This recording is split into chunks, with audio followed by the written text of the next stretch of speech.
Hello Canning channel people, இந்த வீடியோவில் நம்ம ரெண்டு முக்கியமான விஷயத்தை பார்க்க போகிறோம் அப்படின்னு தான் சொல்லணும். ரெண்டுமே ரொம்பவே சுவாரஸ்யமான விஷயமா இருக்க போது. அது என்ன ஏது அப்படின்றத உங்களுக்கு ரொம்பவே தெளிவாக ரிலாக்ஸ் பண்ணிக்கிறேன். நான் பேச கேட்க ரெடியாக இருப்பீங்க நம்புகிறேன். வாங்க அவரை ட்ராவல் பண்ணிக்கலாம்.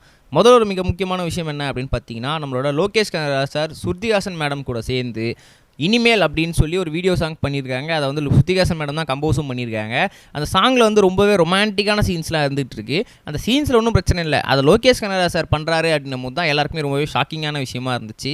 ஏன்னா வந்து கைதி படத்துக்கு முன்னாடி இருந்து இப்போ வரைக்கும் வந்து அவரோட சீனில் வந்து ஏதாவது லவ் பண்ணுற ஒரு ஹீரோயின்ஸ் கப்புள்ஸ் இருந்தாங்க அப்படின்னாலே கண்டிப்பாக அவங்களோட யாராவது ஒருத்தராக இல்லை, வெறும் வந்து ஹீரோயின் தலையை மட்டுமே வெட்டிட்டு அவங்கள கொலை பண்ணிட்டு மட்டுமே சீன்ஸை டைரக்ட் பண்ணிட்டு இருந்தால் நம்ம லோகேஷ் கனகராஜ் சார்கிட்ட கேட்கப்பட்ட கேள்வி என்ன அப்படின்னா, ஏன் இந்தமாதிரி நடக்குது அப்படின்னும் போது எனக்கு வந்து லவ் பண்ணவும் தெரியாது, ரொமான்ஸ் பண்ணவும் தெரியாது, அது மட்டும் இல்லாமல் எனக்கு அது பிடிக்காது, அதனால தான் அதை பண்ணிகிட்டு இருக்கேன் அப்படின்ற மாதிரி சொன்னபோது திடீர்னு இப்போ ஸ்ருதிஹாசன் மேடம் கூட வந்து ரொமான்ஸ் பண்ணிட்டு இருந்த பார்த்து எல்லாமே ஷாக் ஆகிட்டாங்க.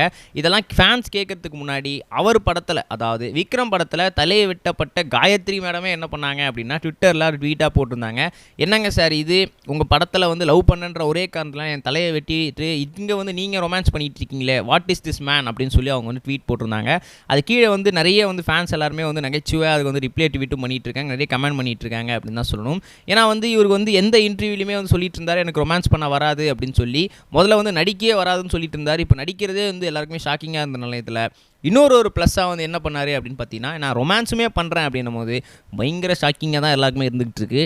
ஏன்னா வெறுமா வந்து ரத்தி குத்து அப்படியே ரத்தம் தெறிக்க அப்படி மட்டுமே வந்து எல்லாருமே வந்து டைரக்ட் பண்ணிகிட்டு இருந்த வரிசையில் இவர் திடீர்னு வந்து ரொமான்டிக் ஸ்கிரிப்டுக்கு மாறும்போது எல்லாருக்குமே கொஞ்சம் வந்து இன்னும் இது ஒர்க் அவுட் ஆகுமா, இல்லைனா வந்து இது எப்படி ஓகேவாக இருக்குமா அப்படின்னு சொல்லி அவர் போய் பேசிக்கிட்டு இருக்காங்க. ஸோ கூடிய சீக்கிரம் அந்த ப்ரோமோ வீடியோ சாங் வந்து வரப்போகுது. அதை பார்த்துட்டு எப்படி இருக்குன்றதை உங்கள் கமெண்ட்டாக பதிவு பண்ணுங்கள். ரெண்டாவது ஒரு முக்கியமான விஷயம் என்ன அப்படின்னு பார்த்தீங்கன்னா, ஆலியா மானசா அதுக்கப்புறம் வந்து நம்ம சஞ்சீவ், இவங்க ரெண்டு பேருமே வந்து பயங்கர ஃபேவரட்டான எல்லாருக்குமே க்யூட்டான கப்புள்ஸாக இருந்துகிட்டு இருக்காங்க. டெலிவிஷன் ஸ்டார்ஸ் ரெண்டு பேரும் அப்படின்னு சொல்லலாம். அவங்களுக்கு அல்யா அப்படின்னு சொல்லி ஒரு பெண் குழந்தை இருக்குது. அந்த பெண் குழந்தைக்கு ரீசெண்டாக வந்து பர்த்டே போயிருந்துச்சு. எல்லா ஒரு நல்ல விஷயம், எந்த ஒரு கெட்ட விஷயமா இருந்தாலும் யூடியூப் சேனலில் பகிர்ந்துட்டு இருக்கேன். நம்மளோட அல்யா மானசா அதுக்கட்டும் இல்லாமல் நம்மளோட சஞ்சீவ், இவங்க ரெண்டு பேருமே வந்து அந்த பெண் குழந்தையோட பர்த்டே செலிப்ரேஷன், அது மட்டும் இல்லாமல் அதுக்கான ஃபோட்டோஸ் வீடியோஸ்னு சொல்லி அந்த பார்ட்டி எல்லாத்தையுமே வந்து அவங்க யூடியூப் சேனலில் பப்ளிஷ் பண்ணியிருக்காங்க. அதை பார்த்த ஃபேன்ஸ் எல்லாமே ரொம்பவே வந்து சந்தோஷத்தில் அதை வந்து ஷேர் பண்ணிட்டு வந்துட்டு இருக்காங்க. அது மட்டும் இல்லாமல் சூப்பராக இருக்கே அப்படின்னு சொல்லி கமெண்ட் பண்ணிட்டு எல்லாருக்கும் விஷ் பண்ணிட்டு வந்துட்டு இருக்காங்க அப்படின்னு தான் சொல்லணும். இப்போ ஒரு சில காலத்தில் வந்து அவங்க வந்து கொஞ்சம் சீரியலில் மட்டுமே கமிட் ஆகிட்டோ இல்லை வந்து கொஞ்சம் ஃபார்ம் அவுட் ஆகிட்டோ இருந்துட்டு இருந்தாலும் அதாவது பாஸ்ட் கொஞ்ச வருஷத்துக்குலாம் முன்னாடி அவங்க ரெண்டு பேருமே பயங்கரமான ஒரு டெலிவிஷன் ஸ்டார்ஸாக இருந்துகிட்டு இருந்தாங்க. அவங்க ரெண்டு பேரும் வந்து கல்யாணம் பண்ணுறதே வந்து எல்லாருக்குமே வந்து ரொம்பவே ஈகராக வெயிட் பண்ணிட்டு இருந்த லெவலில் ஸ்டார்ஸாக இருந்தாங்க. நம்ம நெக்ஸ்ட் வீடியோ சம்பளம் கைஸ் பை.